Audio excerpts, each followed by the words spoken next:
Welcome to the UK Travel Planning Podcast. Your host is the founder of the UK Travel Planning website, Tracy Collins. In this podcast, Tracy shares destination guides, travel tips, and itinerary ideas, as well as interviews with a variety of guests who share their knowledge and experience of UK travel to help you plan your perfect UK vacation. Join us as we explore the UK from cosmopolitan cities to quaint villages, from historic castles to beautiful islands, and from the picturesque countryside to seaside towns. Hi, and welcome to episode 30 of the UK Travel Planner podcast. This week I'm joined by Doug, who's also come to talk about a very exciting road trip that we took in 2022.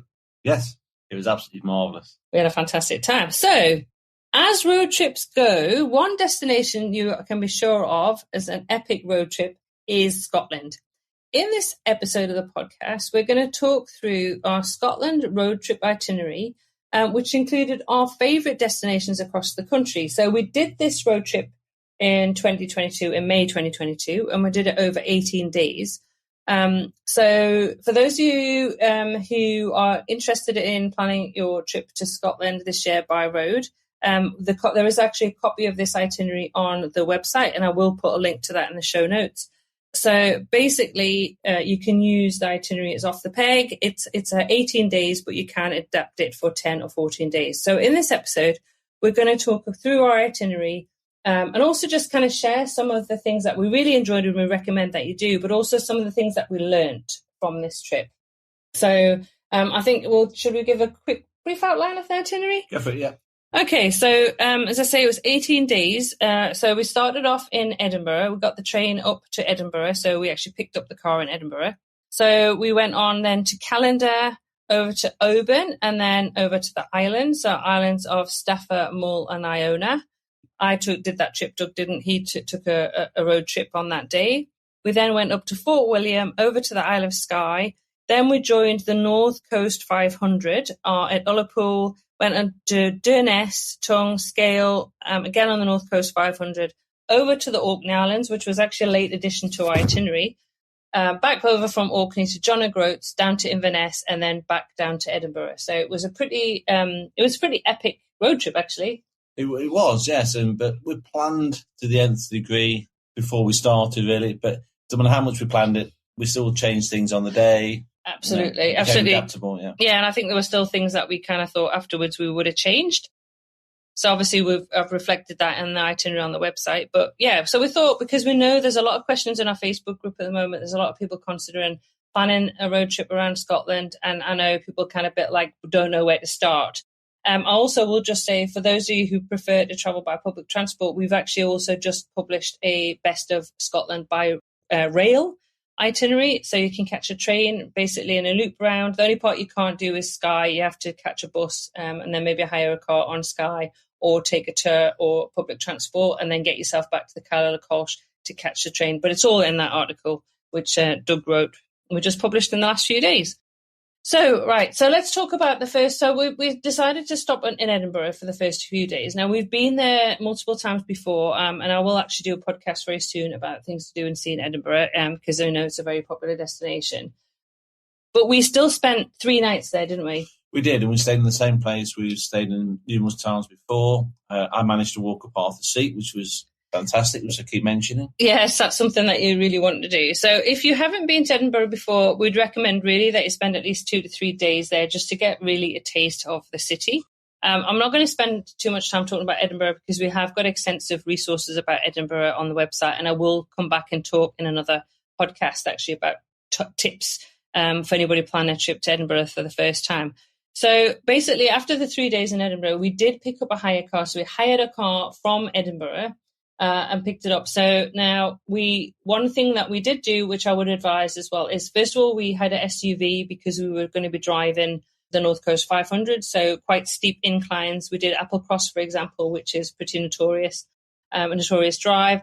So, and we also had a second driver. So Doug and I both shared the driving, which I think is important. It is very important. And we sort of worked, an hour and a half sort of drive each. Yeah. Sometimes we chose the route. Times, I'll be honest, I get a little bit travel sick. So we chose a route where if it was a bit more windy, twisty, I drove that part, didn't I? That's right. Yeah, you did. Like Applecross, you drove while I silently screamed. Yeah, that's for a different reading. That was just it was scary. Fear. Yeah, it was a bit scary.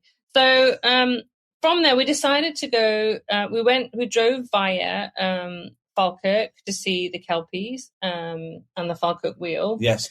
And also via Stirling to see the castle. So that was a 1-day trip that we did basically to get ourselves to Callander. So that was our destination. Now, I hadn't been to Callander before, but it was somewhere that you'd been to. Yes, I've got some family not too far from there. So it's a very good central location. It's a tiny little town, village, I think it's more of a town. Yeah, and it worked out really well, didn't that? It was just enough. We didn't want to overstress ourselves at that first day. Being summer, it was light into the evening, but we wanted to get to the accommodation, didn't we? And yeah. A good time. So the thing is, for that day, that was an hour's drive. So if you're planning to go from Edinburgh to Callander, that'll only take you an hour. But obviously, because we recommend that you stop off at the Kelpies. So if you're not sure what the Kelpies are, they are the massive horse head sculptures. They're 30 metres high. There are 2 of them. They're fabulous to see. Also, the Falkirk Wheel, which is something, it's basically how they move boats up onto the Caledonian Canal. Between 2 canals. Yeah, and it's incredible to watch that. And obviously, if you also, Stirling Castle is worth stopping off for. So that's still going to be a full day, even though it's only an hour to get to Callander. I mean, there's other things to see. Is the Bannockburn Monument as well for the battle. A National Wallace Monument as well. So there's quite a few things you can add into that day trip. So basically but it's a nice ease yourself into the drive to get yourself basically up to Callander. So the next day we went from Callander and we did basically a loop drive to Killin, then on to Kenmore, Aberfeldy, Pitlochry, and then back to Callander via Cymru Creef on the A9 and A822. So now all the information about these distances and drives will be in the show notes. And we have got, as I say, the itinerary out for you. So the highlights of that day, I mean, the Falls of Docket in Killin, that's right, were absolutely fabulous. There've been quite a lot of rain, so they really, really were full and really, really lovely. So I've got some pictures of that. I will share those as well. Yeah. And also with that drive as well over Kenmore. Benlawes, that's right. Which is about the 2nd or 3rd highest peak in Scotland. Yeah, so that was pretty epic as well. So if you really want views, and we were very lucky actually because the weather was beautiful that day. So if you want good views, that is a really good drive to take. And then stop off in Pitlochry and visit the Fish Ladder, which is very famous for. Pitlochry is also a very pretty little Scottish town. So that's worth popping into. So that's actually a whole day trip. Also, a good little tip here, because I know we often get asked about Highland cows, is that you can see, or you could, hopefully they're still there, is you can see Highland cows in a field on the right-hand side of the road as you drive north out of Callander. Fingers crossed that they're still there, but there were a couple of Highland cows in that field. I think it's pretty well known. Because some of the tours stopping off there as well. Yeah, we did see a few tours there. Yeah. So that's the next day. So Callander, really pretty place to visit. Yeah, and there's a supermarket there. Yeah. It's one of the larger places in that area. So it gives you a good chance to stock up. And, pubs as well. There's some nice pubs. I remember we got fish and chips. So the next day, we drove to Oban. So on that day, we went via the Trossach National Park, Loch Lomond, and Loch Katrine. So that was that drive that day. We drove basically from Callander to, I can never pronounce it, Ballach, on Loch Lomond, which was a 45-kilometre drive before then driving to Oban on the A82, which was a 74-mile drive. And we went via Inverary Castle, which again is very famous Scottish castle. If you saw a photo of it, you'd recognise it. That was a lovely day. The weather had turned, though. Remember, this was May, so the views on Loch Lomond weren't brilliant. It was quite low cloud. But it was a bit chilly. It was a bit chilly. Yeah, it was a bit cold. And also when we got to Inverary Castle, it was heavy rain. So we drove in, had a little look, and then left. But you do have enough time that day. Again, one of the things I think we've learned is that you just have to be adaptive to the weather. You can't. It's the UK. You can't necessarily predict the weather. We didn't have the best weather. Yeah, and really. What we found is not to get too downhearted and despondent because you make all these plans, exactly, and the weather sort of intervenes. Yeah. To So we just took it on a stride and, move on. Yeah. We stayed in Oban for a couple of nights. The reason we went to Oban was that I really wanted to go over to Mull, Iona and Staffa and see Fingal's Cave. So I took a 10-hour, I think it was a 10-hour boat trip that next day from Oban. Doug, because you get a bit seasick, you didn't do that. Bit as in very seasick. Yeah. I took the A828 coastal road, and it comes out of Oban, and you follow the coast all the way up to Ballachulish and Glencoe. But on the way, you've got the Dunstervage Castle, Castle Stork, and the views are just stunning.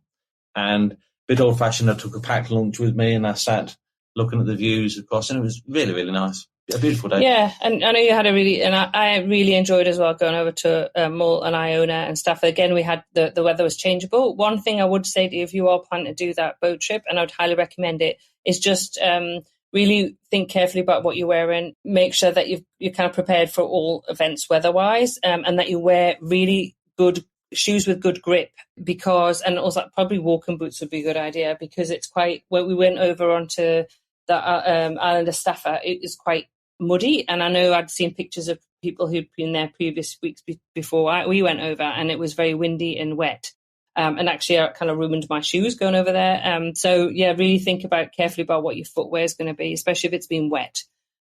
But that was a fantastic day. So it was absolutely, Oban's a really interesting place to visit. It's supposed to be is it the seafood? I don't eat seafood. Yeah, it's the seafood capital of Scotland. Yeah. I don't eat seafood, so it doesn't affect me, but I know plenty of people who do. Plenty of restaurants, cafes serving fish. Yeah.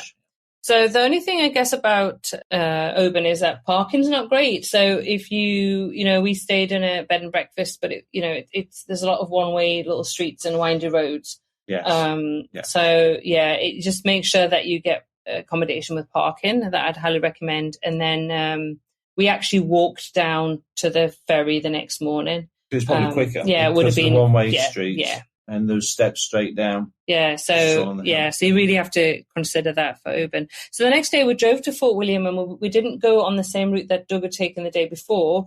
We went via the A82, which takes you via Rannochmoor and Glencoe that way, it's one of I've talked about it numerous times, but Glencoe is probably one of my just favourite places in the entire world. There's something about that place that is amazing. So there's lots of viewpoints to stop off along the way. You've got the Rannochmoor viewpoint at the Bridge of Ochey. That's right, yeah. Stunning views across the Rannochmoor, which is a peat bog. Yeah, and if you catch a Caledonian Sleeper as well, you get great views as you cross over Rannochmoor from the train. And as you're coming into Fort William, look out for Ben Nevis, which is the highest mountain in the UK, and you can't really miss it, to be honest. No. So we stayed in Inverness for a couple of nights. Not Inverness, we stayed in Fort William for a couple of nights, which I'd highly recommend. We were catching the Jacobite train, the Harry Potter train, which is famous from the movies. It crosses over the Glenfinnan Viaduct. It gets booked up incredibly quickly. So if you're planning to do the Harry Potter train this year, you might already have missed out, and if you have, you're probably going to have to book a tour from Edinburgh or Glasgow to get yourself on the Harry Potter train, because it is so incredibly popular. There's lots of things to do in Fort William as well, though. And surrounding areas, beautiful walks as well. So you've got Neptune's Staircase, you've got Glenfinnan Church, the monument. So one tip I would say as well, if you're catching the Harry Potter train, we did record it in the morning, is when you get back in the afternoon, jump in your car and get yourself back to the viaduct, and you can actually see the afternoon train as it comes back over the viaduct. You'll see a lot of people there, a lot of photographers there. Yeah, that's right. Yeah. Stunning views from wherever you stand. Yeah, so it's great. So you get to travel in the train in the morning, and you get to see it across the viaduct in the afternoon. So you get both. Highly recommend, if you can swing it, to go first class. It was a fabulous experience. You stop off for a few hours in Mallaig on the way, and again, there's a lovely little Harry Potter shop that's worth popping into. I would recommend, when you get into Mallaig off the train, that you go and get something to eat straight away, because everybody that gets off the train is going to go to eat. So make sure you go and get yourself some lunch straight away. So after staying in Fort William for a few days, we then drove over to Skye. So you have to go to Mallaig to catch the ferry. You catch the ferry across from Mallaig. It takes about 20 minutes, I think. It's very quick, and it takes you to Armadale. Yeah, so if you're driving from Armadale to Portree, it takes you about an hour, but there's so much to see along the way that really, it's just an absolute, Isle of Skye is fabulous, absolutely fantastic. A few tips for the Isle of Skye, because we have got an itinerary for the Isle of Skye and lots of information about Skye on the website. We know it's one of the most popular destinations for tourists to go to Skye. We were there in May. We had 3 days, 1 day of fabulous weather and 2 days of, let's say, not fabulous weather. Not great weather. So again, you need to be prepared for that might happen. And if you know that's going to be the case, try and squeeze as much as you can the day that the weather's really good. There's lots to see on Skye. Highlights for us, I really enjoyed going in Dunvegan Castle and gardens. They were beautiful.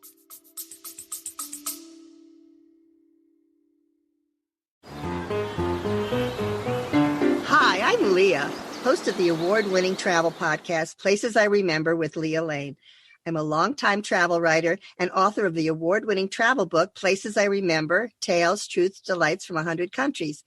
On our Places I Remember podcast, we share travel conversations with passionate travelers, well-traveled celebrities, and travel experts. You'll enjoy travel info about fascinating destinations and memorable experiences around the world. And we hope to inspire you to make your own travel memories.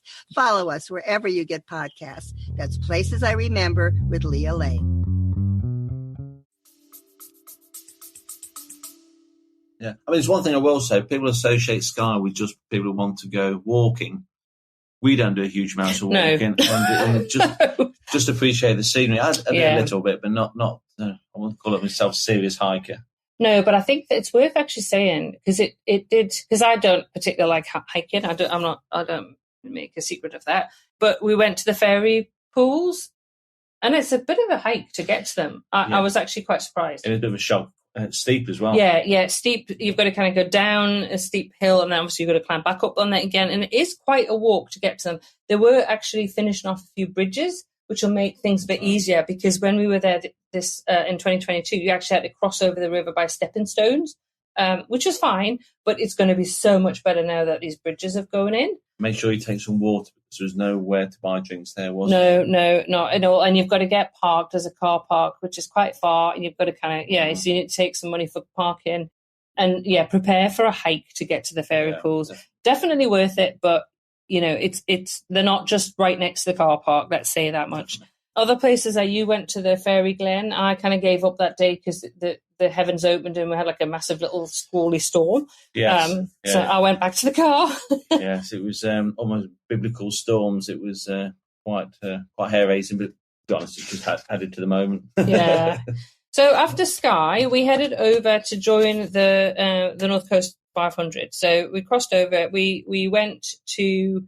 First of all, crossed over the Skye Bridge, the Cala Colch, and then we went to Island Castle for some pictures. That was more. The views of the loch there and the castle are stunning.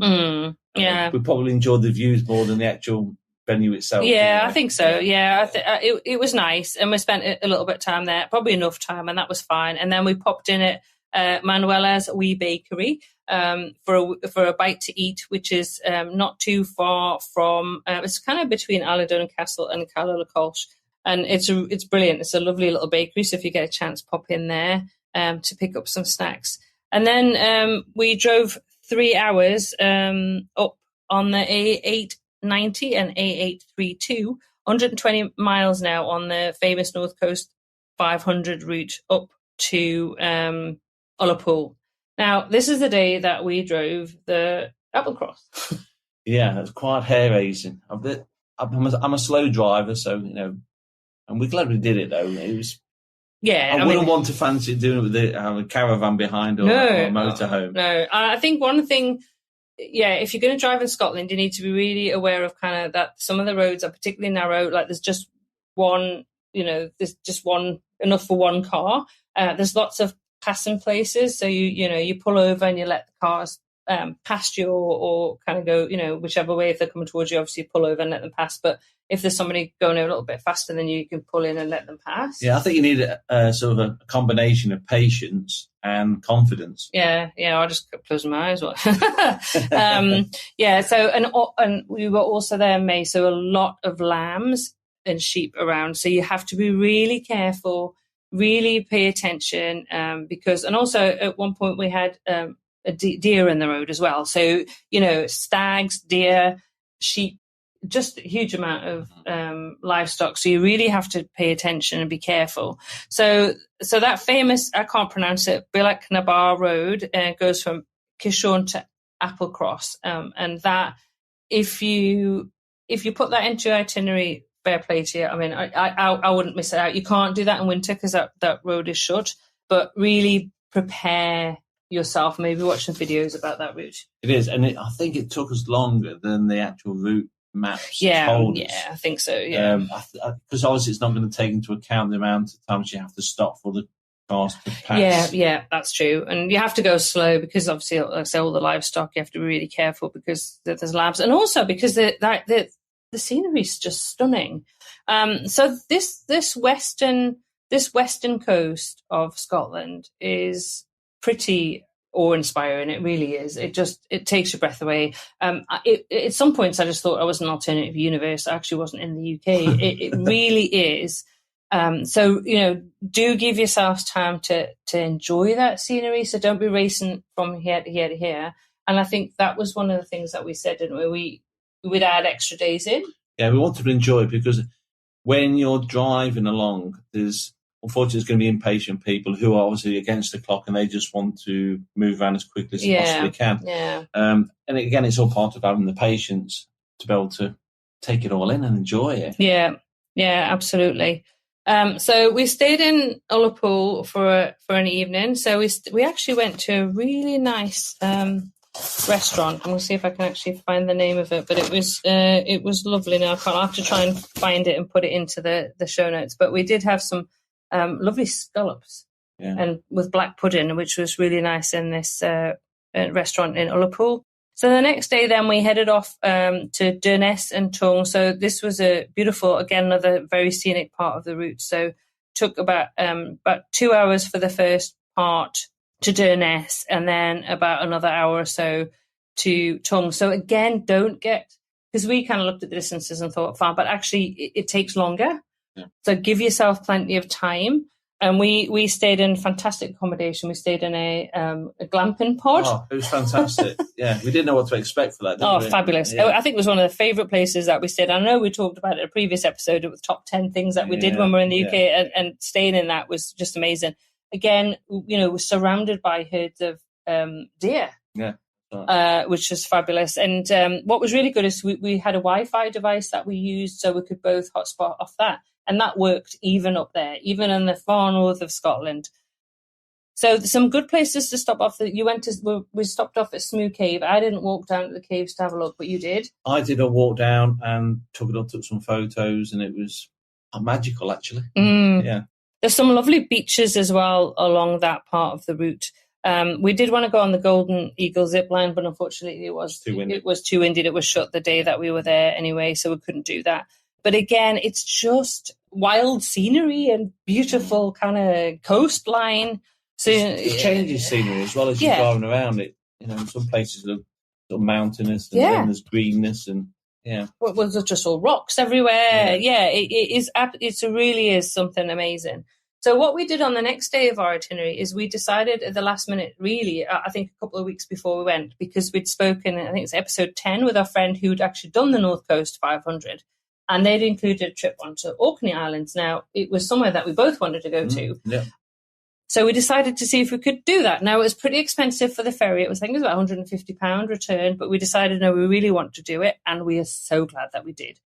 It meant an early start the next morning because it was quite a drive. I think it was about, I don't know how much, 60 miles or something. I can't remember exact mileage we had to do, but we had to leave fairly early in the morning. And avoid the deer at that time. Yes, and there was a lot of wildlife, a lot of herds of deer on the road, and a cow which wouldn't move That's right. in the middle of the road. So again, give yourself plenty of time. So we had to get to Gills Bay to catch the ferry.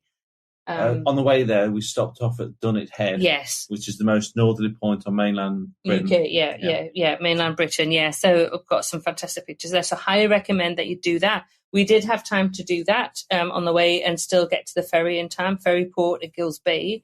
Now, the ferry takes you over to mainland Orkney, which is the name of the main island on Orkney, over to a place called St. Margaret's Hope, which is at the northern part of South Rothsay. Yeah. So you disembark there. So you obviously drive your car into the ferry, leave the car, go and sit on the deck. It's covered. It was really nice, and we had a bacon sandwich and some drinks and tea and stuff. Luckily, it was very, very smooth crossing for me. Yeah, because I know you were a bit worried. I don't like that. No, and then we literally got over to Orkney sort of late morning, and we were over there until the following afternoon, where we caught the ferry back over to mainland Scotland. So I would highly recommend it if you can to fit in a couple of days in Orkney. You probably don't need more than a couple of days, but it was amazing, absolutely fantastic. So highlights on Orkney are Skara Brae. Skara Brae, absolutely. Maeshowe Chambered Cairn. Yeah, Maeshowe. Italian Chapel. Italian Chapel is fantastic. The Ring of Brodgar, the Stones of Stoness. Honestly, this is a place where, you step back in time. And we're talking a long time. And there's a rude word name of a little village, which I won't tell you. No. You can look that one up. Yes, that's true. There's lots of hats and mugs we can get with that on there. Yes. So we couldn't find the sign for it. I wonder if that'd been nicked. But anyway, so Orkney was cold. Orkney was freezing cold. Apparently it was one of the coldest made they'd had for a long time. And we actually had to buy hats, and it was very, very cold. So again, you need to really prepare if you're planning to do a road trip in Scotland at that time of year. We ate quite a bit of soup, didn't we, and cups of tea to keep warm. Yeah, absolutely, yeah. So then after the next day, we caught the ferry back to Gills Bay, and then drove to John O'Groats, because you've got to have a picture at John O'Groats, because we were going to be at Land's End a few weeks after that, so we really wanted to have a picture each end of the country. And then we drove back via John O'Groats back down to Inverness, which again was a nice drive. And we actually passed a castle on the way, and I can't remember the name of the castle now. Oh, it's a really famous one as well, and I can't think. I think it was shut by the time we got there, because we were late on in the day. It was shut, but so we continued on, and we did pass some Highland cows as well on that route down to Inverness, which was nice. So we stayed in Inverness for a couple of nights. There's a lot to do in Inverness, and again, a very famous place to stop off, very popular place to stop off. Culloden Battlefield. Go to Loch Ness, take a cruise. Castle Urquhart, absolutely fabulous place to visit. I'm trying to think. Clava Cairns again for stones. There's lots of stones in Scotland. I did keep touching them, but nothing happened. I didn't seem to go in the past and meet Jamie for your Outlander fans. I did try numerous times, but nothing happened. But yes, so Clava Cairns, another great trip to take from Inverness. So the next day was our last day, and we drove down. So this is now day 18.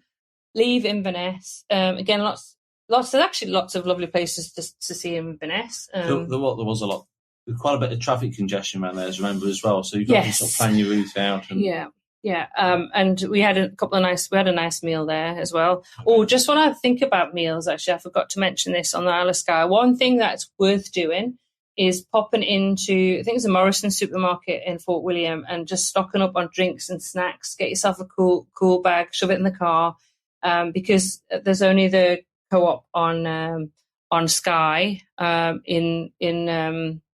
what's the capital? Portree.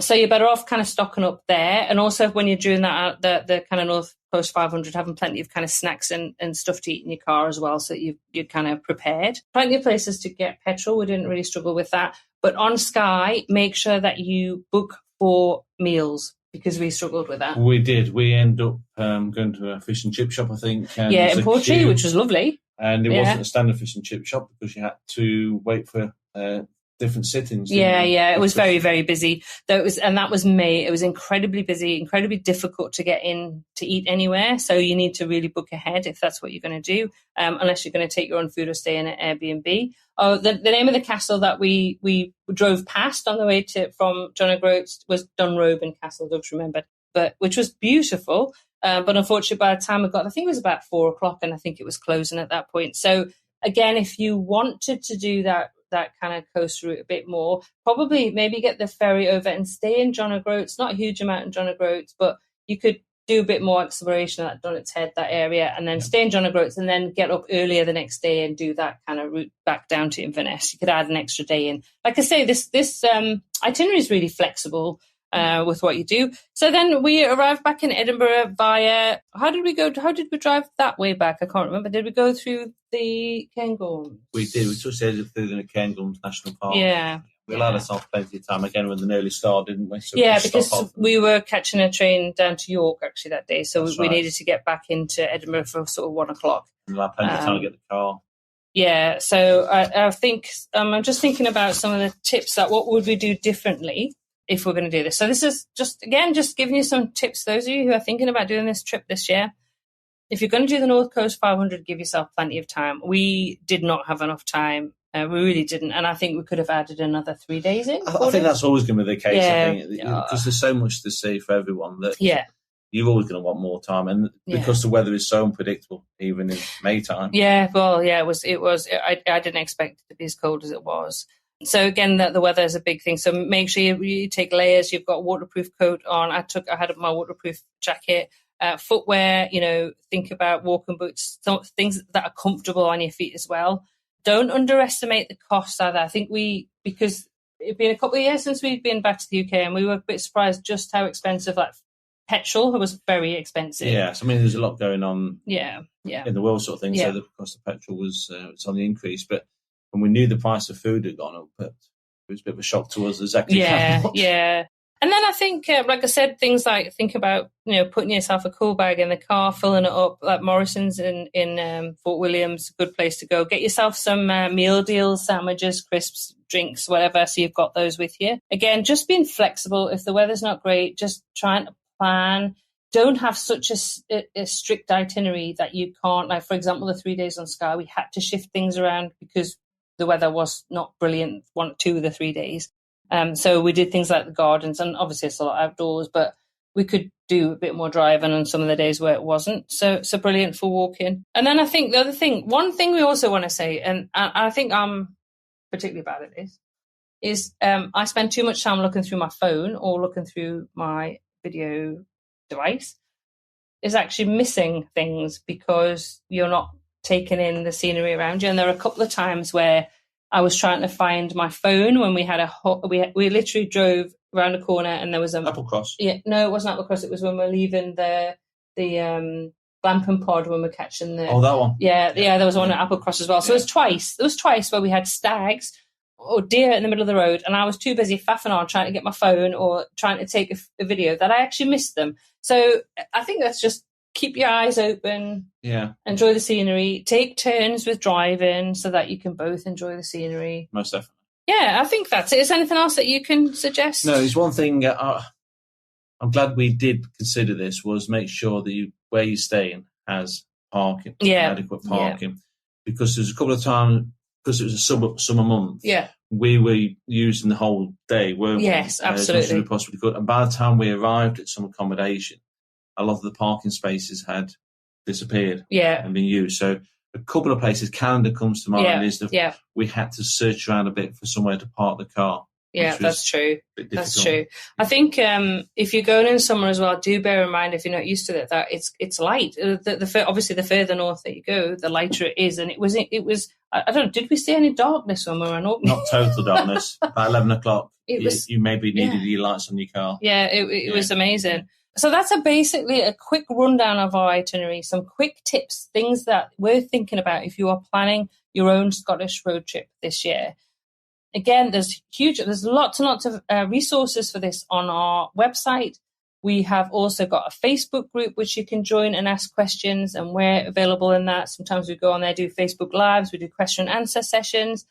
So there's loads and loads of information that you can ask from us, from other members of the group. So yeah, I mean, leave us some feedback if there's other things that you want to know. Otherwise, I think that's a fairly good rundown of the itinerary. Again, the itinerary and all this information will be on the show notes, as well as links to the actual full itinerary, which you can download, which has got recommendations as well, places to stay.